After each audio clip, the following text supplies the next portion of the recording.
ሰላም ጤና ይስጥልኝ የዶክተር ዮናስ ቤተሰቦች እንደምን አላችሁ? ዛሬም እንደተለመደው በአንድ ጠቃሚና አስተማሪ ሀሳብ ተገናኘን። በዛሬ ፕሮግራም የምነግራችሁ ስለ ቫይታሚን ዲ እጥረት ይሆናል። ዛሬ ይሄን ሀሳብ ማነሳው በአሁን ሰዓት ላይ በተለይ በሀገራችን በጣም በርካታ ሰዎች ላይ የቫይታሚን ዲ እጥረት እየተገኘ ነው። ይሄ በጣም በጣም በጣም ከባድ የሆነ በተለይ እኛ ሀገር ቫይታሚን ዲ ለማግኘት በጣም ቀላል ነገር ግን አብዛኛውን ሰው የቫይታሚን ዲ እጥረት እየተገኘበት በዚህ የተነሳ በጤናው ላይ በህይወቱ ላይ በጣም በርካታ ጉዳቶች እየመጣበት ይገኛል። ስለዚህ ቫይታሚን ዲ ምንድነው? ሰውነታችን ላይ ቫይታሚን ዲ እንዴት ይሰራል? የቫይታሚን ዲ ጥቅሙ ምንድነው? ቫይታሚን ዲ እጥረት ካለብን ምን አይነት ምልክቶች ሰውነታችን ላይ ይታያሉ? መፍትሄው ምንድነው? የሚሉትን ነገሮች ሁሉ ዋና ዋና ሀሳቦቹን በዚህ ቪዲዮ እነግራችኋለሁ ማለት ነው። አብራችሁኝ ቆዩ። ዶክተር ዮናስ ነኝ። ለቻናሌ አዲስ ከሆናችሁ ይሄ ቁጥር 2 ቻናሌ ነው። ሰብስክራይብ አድርጋችሁ የደውል ምልክቷንም ተጭናችሁ ቤተሰብ ሁኑ። ይህን መረጃም ደግሞ ላይክ እና ሼር እያደረጋችሁ ሌሎችም ጋር እንዲደርስና ይሄ ግንዛቤ እንዲኖራቸው እንድታደርጉ በክብር እየጠየቅኩ በቀጥታ ወደ ሀሳባችን እንግባ። በመጀመሪያ ቫይታሚን ዲ ሰውነታችን እንዲያመርት ወይንም ደግሞ ሰውነታችን ላይ ቫይታሚን ዲ እንዲኖር 3 የሰውነታችን ክፍሎች ናቸው ይሄን ስራ የሚሰሩልን ጉበት፣ ኩላሊትና ቆዳ ነው። እንግዲህ በዋናነት በነገራችን ላይ ቫይታሚን ዲ በዋናነት የምታገኙት ከፀሐይ ብርሃን ነው። በተለይ ብዙ ጊዜ ሰምታችሁም ሊሆን ይችላል አድምጣችሁም ሊሆን ይችላል። ቫይታሚን ዲ በተለይ ጠዋት ጠዋት ፀሐይ ሙቁ ይባላል። የጠዋት ፀሐይ ለቫይታሚን ዲ እጅግ በጣም ምርት አስፈላጊ ነው። ይሄ ለዚህ ነው ቅድም መግቢያ ላይ በተለይ በኢትዮጵያ በሀገራችን ፀሐይ እንደ ልብ እናገኛለን። ይሄ በረዷማ ቅዝቃዜ ያለበት ሀገሮች ላይ አይደለም ያለነው።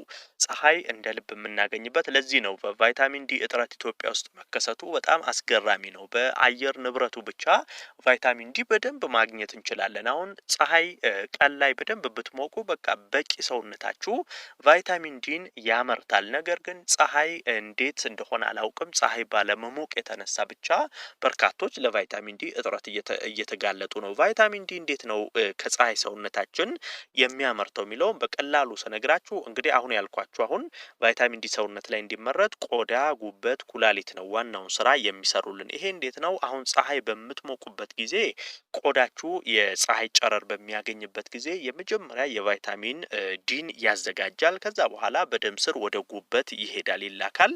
ጉበት የጉበታችን ህዋሶች ደግሞ ከቆዳ የተቀበሉትን ቫይታሚን ዲ አብላልተው ወደ ኩላሊት ይልኩታል። ኩላሊት ደግሞ የኩላሊት ህዋሶቻችን ቀሪውን የቫይታሚን ዲ ምርት ይሰሩትና ወደ ቫይታሚን ዲነት ተቀይሮ ለሰውነታችን ግልጋሎት መስጠት ይጀምራል ማለት ነው። ስለዚህ የፀሐይ ጨረር ቆዳችን ላይ ያርፋል። ቆዳችን የመጀመሪያ ስራ ይሰራል፣ ለጉበት ይሰጣል። ጉበት ቀጣዩን ማብላላት ሰርቶ ወደ ኩላሊት ይልካል። ኩላሊት የመጨረሻውን ስራ ሲሰራ ሰውነታችን ቫይታሚን ዲ አገኘ እንላለን። ቫይታሚን ዲ ታዲያ በሰውነታችን ውስጥ ጥቅሙ ምንድን ነው የሚለውን ነገር ስንመለከት ቫይታሚን ዲ ዋነኛው ጥቅሙ ካልሽየም ለሰውነታችን እንዲሰራጭ ማድረግ ነው። እንግዲህ ቫይታሚን ዲ ሰውነታችን ላይ ቀነሰ ማለት በተዘዋዋሪ ካልሽየም ቀነሰ ማለት ነው።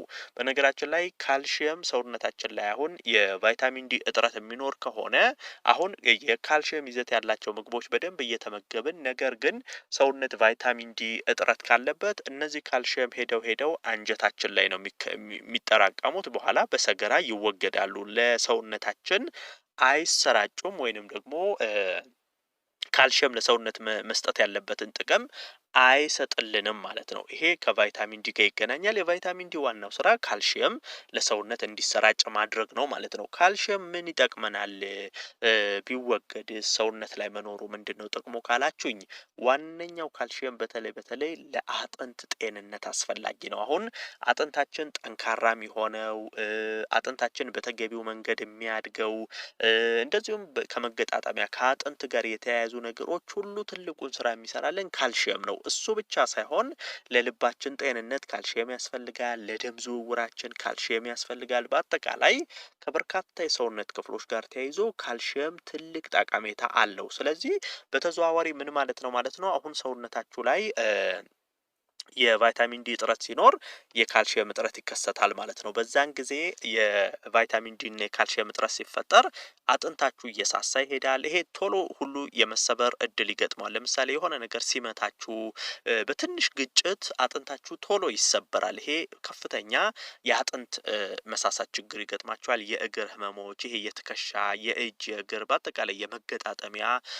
ክፍሎቻችሁ ከአጥንት ከመገጣጠሚያ ጋር ተያይዘው ያሉ ችግሮች በአጠቃላይ ይገጥሟቸዋል። ከደም ዝውውር ጋር ተያይዞ ከልብ ጤና ጋር ተያይዞም እንደዚሁ ጉዳት ሊመጣባችሁ ይችላል። ይሄ ሁሉ ነገር ከምን የመጣ ነው? ከቫይታሚን ዲ እጥረት የመጣ ነው ማለት ነው።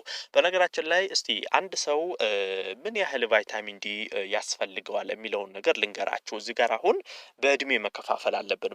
በተለይ እድሜያቸው አሁን ከ1 ዓመት በታች ያሉ ገና ጨቅላ ህጻናት ከሆኑ በቀን ከ600 ኢንተርናሽናል ዩኒት ወይንም ደግሞ ከ1.5 ማይክሮግራም ያልበለጠ ወይንም ያላነሰ የቫይታሚን ዲ ሰውነት ላይ ካለ ወይንም ካገኙ በቂ ነው። ነገር ግን አንድ ኖርማል ከ1 ዓመት በላይ ያለው ጥሩ እድገት ላይ ያለ ጤናማ ሰው ደግሞ ከሆነ ቢያንስ በሳምንት ውስጥ ለ30 ደቂቃ ፀሐይ የጠዋት ፀሐይ መሞቅ ብትችሉ ሰውነታችሁ በቂ ቫይታሚን ዲ ማመንጨት ይችላል። አሁን ይሄን የምታደምጡ ወጣቶች፣ አዋቂዎች ጠዋት ቢያንስ ይሄ በነገራችን ላይ ሁሌ ላይሆን ይችላል እንዳልኳችሁ ቢያንስ በሳምንት 1 ቀን ለ30 ደቂቃ ጠዋት ላይ ከ30 ደቂቃ እስከ 1 ሰዓት ሊሆን ይችላል። በነገራችን ላይ ይሄ ከቆዳም ጋር ይያያዛል። አሁን የቆዳ ከለራችሁ ጠቆር ያለ ሰዎች፣ የቆዳ ከለራችሁ ቀላ ያለ ሰዎች ይሄ ራሱ ፀሐይ የምትሞቁበትን ሰዓት